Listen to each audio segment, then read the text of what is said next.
सर्वप्रथम आपण साहेबांचे आभार मानूयात, त्यांनी बळीराजा ब्लोअर्सच्या स्लरी गाड्यास पसंती दिली. आणि आज आपण त्यांना थोडीशी माहिती विचारूया की ते स्लरी कशी बनवतात व त्यांना म्हणजे कशा प्रकारे स्लरीचा फायदा होतो. तर सरांना आपण पहिल्यांदा विचारूया की स्लरीमध्ये कोणकोणते ते पदार्थ वापरतात. आम्ही स्लरीमध्ये PSB आणि KMB आणि गूळ, ताक आणि शेण, बेसन पीठ, गोमूत्र, शेंगदाणा पेंड, नंतर सरकी पेंड असे आम्ही 8-10 दिवस राबायत होतो. राब ठेवले ना केंडांमध्ये, पहिलं आम्ही बुलवर नव्हतं ते हाताने उपशीत होतो.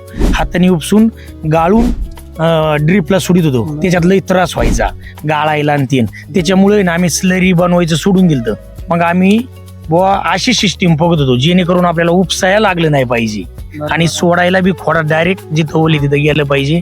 म्हणून मी लई दिवसापासून म्हणजे याच्यात होतो बुवा, शोधात होतो. मग मी शोधात गेल्याच्या नंतर नाशिकला इकडे तिकडे मला पटले नाही.